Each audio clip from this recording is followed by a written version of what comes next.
Kelly went off with a hamstring problem as well, so you were basically left with nothing in terms of creativity. Yeah, and then Connor was sin binned, so even less in creativity. But that's his own fault. Yes, but in terms of the team. Yeah. I know. And what creativity we have on the park. Certainly. So, what other things do we need to pick up from the reviews? The refereeing performance. Your kids were not happy with James Child. I actually thought, if anything, certainly on the first half evidence of things, I thought he was kind of giving Hull a bit of a leg up. I think there was occasions where Hull were getting penalties for ruck infringement that until the second half Catalans were not getting, and there was the obstruction rule out try, weren't there? Yeah, there was again a harsh call. I thought so too. I'm not sure. I mean, I know that Choni Jigo did run around his man to get to where he was going, but in the scheme of things, he broke through 3 tackles after that happened. And Taylor stood there with his arms in the air to protest about it. He could have actually made the tackle, I think, rather than... Exactly.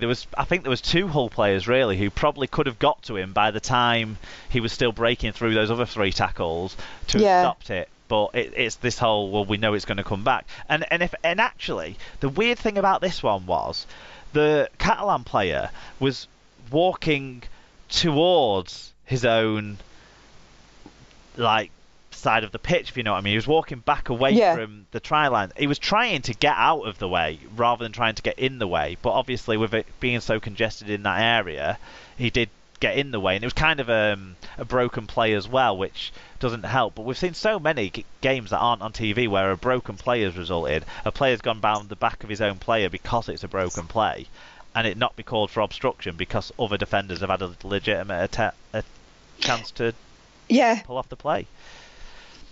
Yeah, I think the one that the decision that I would flag up is when which Catalan, sorry, I couldn't even think which team we were playing. When they went for the first drop goal attempt and missed it, and Houghton was done for touching the ball, so it was a dropout as opposed to a 20-meter tap. Yeah, it seemed to, which then gave them the. It seemed to flick off the elbow and of Houghton, who was obviously going for a charge down. But then he had pulled right back. What do you mean? He pulled his arm back into his body to avoid it. But it hit it, and he was trying to stop the. If the drop goal had been on target, which obviously we realised it probably wasn't, but if it had been on target, it would have gone right into Danny Houghton, and he would have stopped you losing the game. So I don't have much sympathy with you there. That one. No, not the drop goal that he got, but prior to that. No, I know the one you mean. The Drinkwater attempt, wasn't it? Yeah. So are you suggesting it didn't hit him? I don't think it did. Right. Okay. So I think on the replay from the normal game angle, you can see the flight of the ball start to go a bit more head over heel on itself, sort of rotate a bit more than it was doing before it got to Houghton. Obviously Houghton was quite close, so I don't know if that was from a touch on him or not, but I thought there was a touch. So yeah,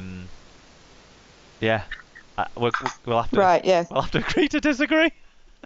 Yeah, but I mean, that was something he could legitimately go and look at the screen for. He did check, didn't he? No, because he said, no, I saw you get a touch to it. I thought he checked it, but it's one of those instances where you can only check it with 2 looks rather than the full video ref scrutiny that a try gets. Oh, well, if he did check it, his comment was, no, I saw it hit you. I think that was in response to one of the Hull players saying to him, you only checked it because... And Danny Houghton was doing all the talking that, Danny Maguire, Sam Tompkins, John Wilkin get absolutely slaughtered for. Danny Houghton was doing all that and no one was hating him. He's so well liked that he can chat back to the referee in a nice, respectful tone, don't get me wrong, and not get accused of constantly talking to the referee. But if Tompkins or Maguire had done that, where would we be today? He's got several weeks to make up for while he was out injured. That's true. And he was totally respectful in what he was doing. But I think they asked him, I think they suggested he only checked it because the Catalan players argued that he had touched him. Right. And I think that was what the thing was.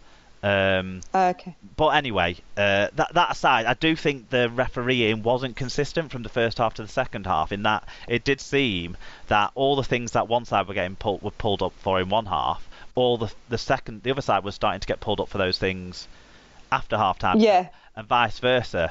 I mean, Catalan got put on a team warning, didn't they, at the end of the first half? Yeah. And then started winning penalties in the second half, and it didn't seem like the actual infringements were much different. It kind of felt like if James Charr wanted to, he could have blown for 50 penalties in this game. And all of them would have been correct. That goes back to the point about the Catalan niggle, which I guess they have to do to compete with sides. But I think Hull were up for the niggle as well, with two of their main playmaking players out of the game at the start of the game. Well, I mean, Radford said in his interview afterwards that all week he'd been about not getting drawn into Catalan tactics, and he said, and straight off, we did it. Yeah, no, I agree. I mean, the great thing for Catalan was that they came out after being down at half-time and didn't seem to have been knocked in confidence. They started putting on some attacking plays. They scored a couple of quick tries that got them ahead, and ultimately it was a significant period, that first 5 minutes after the half-time. For Hull, yeah, they left some huge holes in defence there, didn't they? We did. I mean, I know Jordan Lane's getting a run out every week, but for me, he misses too many tackles and he drops too much ball.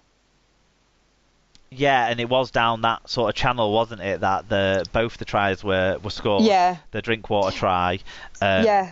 When blooming heck, that was I could have made it through that gap and scored, I think.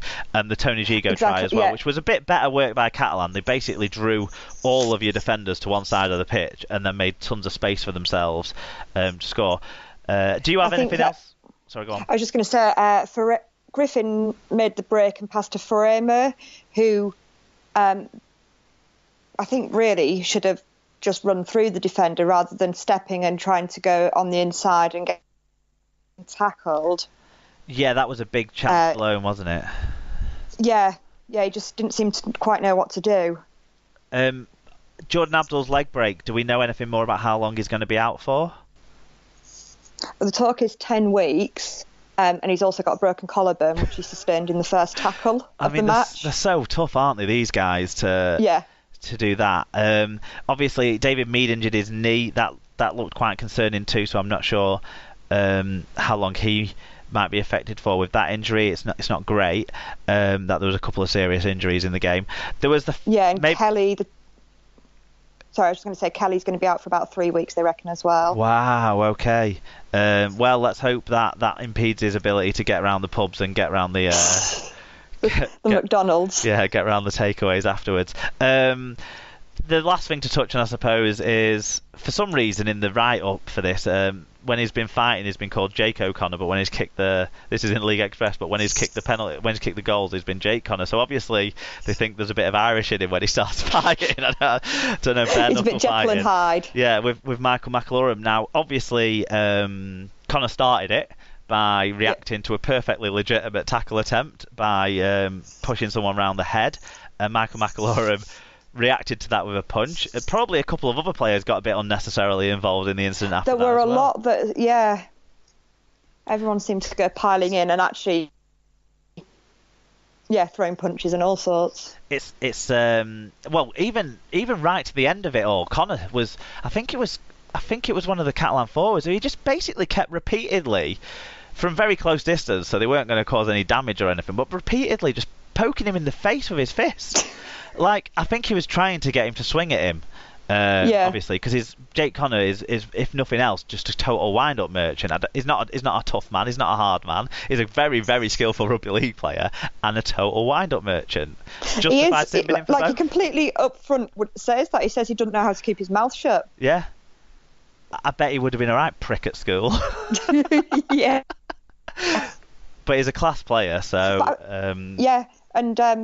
I think, was it after they'd got their drop goal, when we went to kick off, Scott Taylor's 10 metres into their half having words with somebody.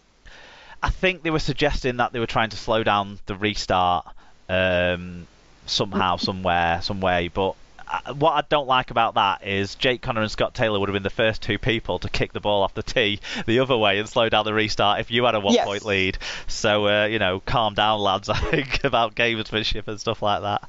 Do you have anything else you want to get off your chest about this game? One thing about being on SLP when you've lost is at least you get a chance to vent properly and draw a line under it. We just need to play sensible rugby. I mean, I've said even back end of last season, I said I didn't think we'd finish in the 4 this year. We've not replaced Ellis still. We don't know how to manage a game. We're just dumb, really. Yeah, that's what... When it comes to...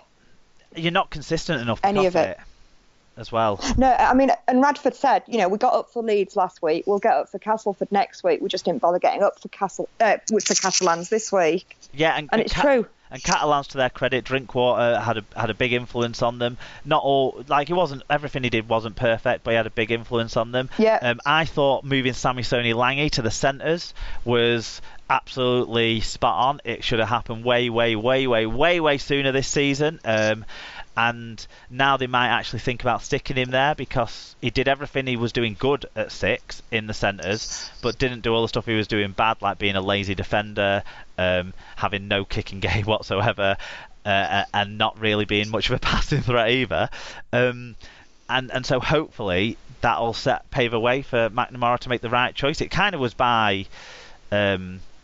kind of forced by Meade's injury, and the plan was always for Garcia to go into dummy half when McIlaurin went off after half an hour, so it was kind of forced into it, but hopefully they've landed on something that's going to work, and maybe they'll get 2 halfbacks playing together next week if young Albert can come back in, because then we might have a Catalan side that we can enjoy watching, because we've really not had that for too long now. No. Yeah, I mean, it was nice to see Maludi have a decent game, because he looked out of his depth on Easter Monday against Wakefield. Yeah, that is true, and we'll get to the stats in a second, and they do demonstrate that he didn't look out of his depth against. Yeah, no, he looked very comfortable there at the back, which was good to see. Side. Okay, so the metre numbers in this one were close, and Hull won on more of the key numbers that we look at than Catalans did. They had 8 breaks to 5, 10 penalties conceded to 13 by the Dragons, and they had a 2.2% better team tackle success than the Black and Whites. However, Catalan had better ball control. They only made 6 errors to Hull's 15. 15 errors with the ball there for Hull kind of hurt them. Yeah, it's unforgivable, isn't it? It's just too many. When you're making 2.5 times as many as your opposition, you're going to put yourselves under a lot of pressure. And when you add into that, they might have had a better team tackle success, but they left some huge defensive holes for Catalan to run through at the start of that second half. And if it was a better team that we were playing against, I suspect would have lost by more than 1 point. Yeah, possibly so. Injuries aside, it still wasn't up to scratch. Okay, individually, Braden Williami with 1 try assist, 146 metres and 2 clean breaks was very good in this game. Lewis Tierney, 109 metres. Tony Gigo with a try and 5 tackle busts. For Hull, actually, more players hit the sort of baseline that we need to get in the stats review, but overall, there was a lot of people that were way below that baseline as well to balance it out, I think. Scott Taylor, 2 tries, including that long break that Tony Gigo he was desperate for somebody to come and back him up, wasn't he? Yeah, and then actually when he made the step and Gigo gave him all that space, he should be grateful that no one was trying to back him up, because it means he can live off that for the rest of his career now. Yep. 118 metres to boot to the 2 tries. Hakeem Maludi with a try, 15 tackle busts, that's a big number. 121 metres and 2 clean breaks. Josh Griffin, 124 metres, and Barreto Framo, 121 metres. Okay, we'll move on to the last game now from the Super League this weekend, and it was Sunday's very close affair. I laughed at Tim when he picked Hull KR to win, but they were not too far away from doing so. No. It finished 20 points to Leeds over Hull KR, and it was 18-12 to Hull KR at half-time, so a bit of a second-half turnaround that I'm sure we'll get to when we go through things. Over 9,000 at this game, so it was the best attended game of the round, 9,095. Scott Michalauskas was the man in charge in the middle, and we've got mostly Leeds fan reviews. Do you want to start with Rich Wilkinson? Yep, so Rich Wilkinson said, woke up with 20 minutes to go, so I don't have much to say other than we needed that win. It didn't matter how we won, just as long as we did. Well done, Leeds, and thanks, Catalan. I don't know if Rich woke up or Leeds woke up.